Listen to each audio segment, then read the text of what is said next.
OKC Atlanta. Why are we showing you this? Because you know Schroeder and crew are going to come in and beat his former team, the Hawks, right? They don't even need to play this one. Well, nice pass. Yeah, Russell Westbrook, he can do that to Adams. How about Adams and Capella, the big fellas that finish strong?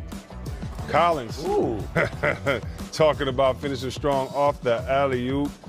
And how about that? The bang three from deep. How about Herter? He had 17 points, 46-41. Collins, another big alley-oop. Let's get out to the second half. OKC, you know that man right there. PG-13 from the top of the key. He hits the three-pointer. Now he has the ball in his hands. What a great pass. He's going to find Steven Adams. He gets the and one, but misses the free throw. Atlanta's up 78-72 now. Ooh. Oh, yeah. You like that? I like that. Oh, yeah. Herter, he has a wetter. That's what they should change his name to, wetter, because he stepped back behind the three-point line. Westbrook comes back for the mid-range jumper. Schroeder, he says, Roy Jones, y'all must have forgot. And again, Schroeder says, just give me a little bit more. He wants to transition three. OKC, how about they take the lead, 94-90. Now out to the fourth quarter. This is why they drafted this man, Trae Young. He gets his shot. Ooh, nice. Drives to the basket. He gets the foul and one the old way.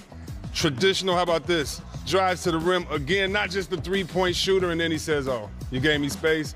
Take that. Hit him in the head. Trae Young, 24 points, 11 assists, 6 rebounds. Oh, yeah. And one dunk contest dunk. They were out there balling. That's About right. 142 on him. Yeah, OKC only gives up 107. The defense of OKC didn't show up tonight, giving up 142. Let's see what Coach Donovan had to say about his team's effort tonight. Really, it seemed like they hurt you in kind of all the areas you were worried about, offensive glass, at the rim, and from behind the arc. Yeah, I mean, no question they did, and I mentioned they were playing very well over the last, whatever it was, 10 to 14 games, and that's what they do. They shoot a lot of threes. They do a really good job offensive rebounding, and they try to generate some turnovers. So, for us, we, have been a great defensive team all year. This certainly wasn't one of our better performances. We're better than that. I'm not trying to take away anything from Atlanta. They played a great game, but I certainly think we could have done a better job all the way through, all the way around. What was the problem with the pick and roll defense, particularly in the first and second quarter? It seemed like y'all got that a little fixed in that third quarter to where that guy was sliding over, whether it was Russell or Jeremy, getting a deflection there on the backside. Yeah, I think that we probably, a couple things. One is we let the ball get downhill a little bit too long, kind of held our coverage there. And then when that big was kind of caught in no man's land, we probably got hurt back over the top. I thought in that third quarter we did a good job of generating some turnovers and some steals by pulling across. I didn't think we loaded up and helped enough. Inside the lane in that second quarter, in particular, where they went on that run, we needed to do a better job in some of their action. And I thought in the third we adjusted pretty well on it. This isn't the first time we've seen that issue with the pick and roll defense. I mean, Phoenix, I think Utah, Dallas. What has there been an overreaching theme in what's breaking down, or is it breaking down at different spots in each game? No, it's different. It's different. It's totally. First of all, it's totally different actions. You know what I mean? It's not like the same play, so it's totally different actions. But it's different things. Whether it's getting the ball stopped at the point of the screen, or whether it's our help pulling across and giving help where it needs to be. Whether it's the guys in the coverage with high hands.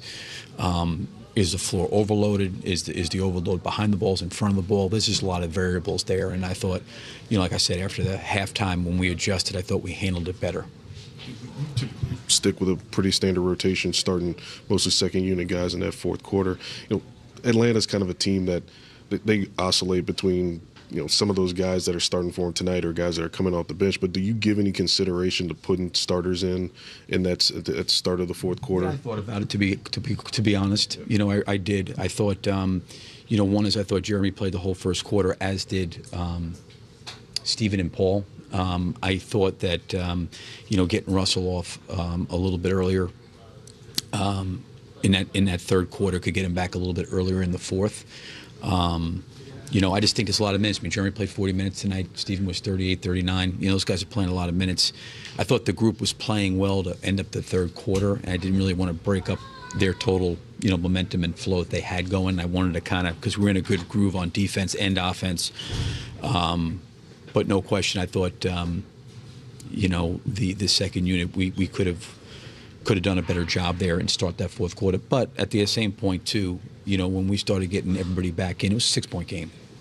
So I understand maybe the momentum changed a little bit there, but it wasn't like it was like an insurmountable lead. It was really, I thought tonight, everybody, it was collectively, coaches included, players, everybody, we just didn't do a good enough job. You had Alex on the bench for a moment, I think, in the first half. I mean, what was it, what spurred him being on this trip, being able to be with the team this time around? Yeah, I mean, again, I just, he's obviously always welcome around our team. We want him around our team. And he felt like it was important for him to be here, so he made the trip. What was, when you say he felt like it was important, what was different from the other times to where he could be on this trip in particular? The reason I say it's important, I know you've asked several times about, is he around the team, or maybe it was new other people, is he around the team? He wants to be around the team, so I think that there's nothing different. It's just that he wants to be around the team, so when he can do that, he's certainly been able to do that. Is a game like this easy to brush off, or is it just one of 82? Are you guys really ticked about losing to a team like the Hawks? Well, I think our guys are competitive guys. I think anytime we lose, it has nothing to do with the Hawks. Anytime we lose, I think these guys are upset or bothered or ticked off. And, I think for us, we got to learn from it and got to get better from it and got to get ready for another game. What needs to change for those components in the pick and roll to be more sound, more consistently? I mean, I guess in the last few weeks we've seen this pop up a little bit more and more. Yeah, I mean, I don't know. I think it's been, to be honest with you, it's been different. Our defense has been so elite this year and so great this year. The last several games, it hasn't been at the level it needs to be. And I think for us to be able to play the level of defense that we have been playing for most of the year takes an incredible amount of effort and execution and intensity on those guys' part. And 82 games, a long year, and they've done a pretty good job sustaining it. Tonight was a game we didn't, but I still think that we've got obviously a great defensive group to be able to go out there and guard. So I don't really look at it as, a quote-unquote trend of what's going on. The trend has been, to be honest with you, probably the last 5 out of 6 games. I thought the San Antonio game at home we defended really, really well. I don't think Washington or Minnesota we defended like we needed to. There's a lot of points scored in the San Antonio game on the road. This was a lot of points scored. So we've had a bunch of games here that we've got to get back to playing to the level of defense, not just one guy or 2 guys, but our group, all guys that are out there playing. Would you say it's more miscommunication, or how much do you think effort plays into that too? Well, I mean, I don't know. Things are happening so quickly out there for those guys. I mean, I think, for me, I always feel like our guys give effort and our guys work hard, but there is a high level of execution that needs to be taking place with the way we're trying to play defense and the things that we're doing. And, why did we make 15 or 16 3-point shots against San Antonio and things happen quickly and we didn't get, some coverages down like we normally have? It's part of the game. It's part of being a human being. They're not going to be perfect all the time. We need to do a better job all the way around. I think what we've shown of what we're capable of doing defensively, we have got to try to strive for that standard every single game. That's the goal. And we didn't reach the goal tonight, and we didn't play to that standard that we wanted to tonight. But we got to be able to come back and learn from it and get better from it and figure out a way to improve upon what happened tonight. You obviously don't.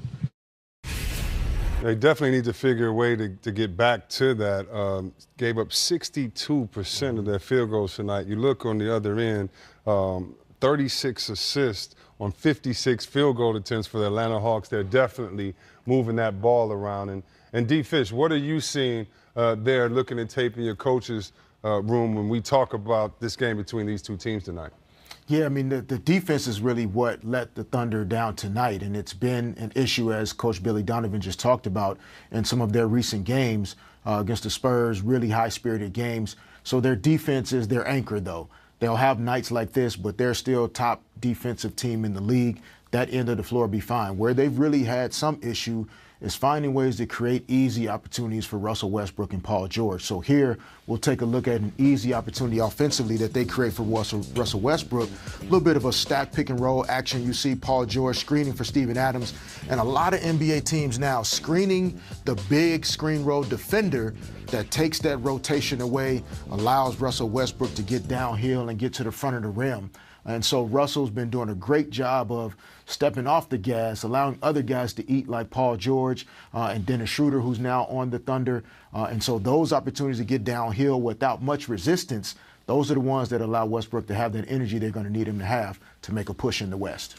You know, I got Fish. They're one of the few teams they don't switch with Adams, so they just concept every pick and roll. So you talked about, you know, Billy's talking about, which means they come down. Let's say you're pushing a guy to his right hand.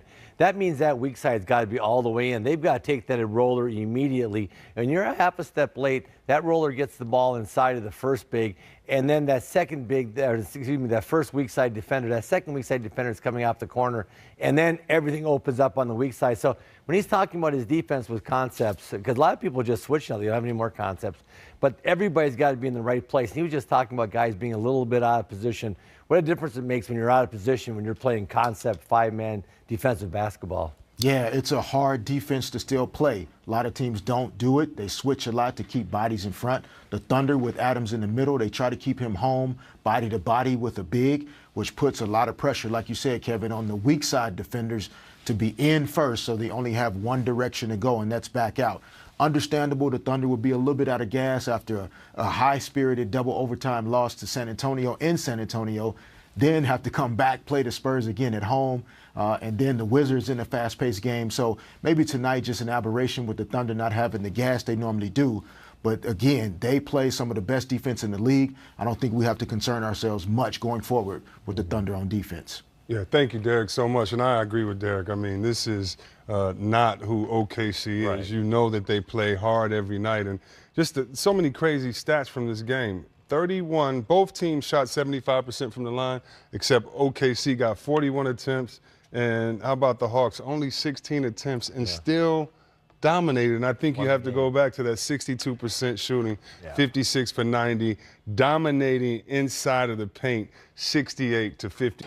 Hey, we're joined by our man 3D out there. Wherever he goes, it is shooter's paradise, even though I'm sure it's freezing out there in Philadelphia. 3D, I'm gonna ask you a personal question to start off.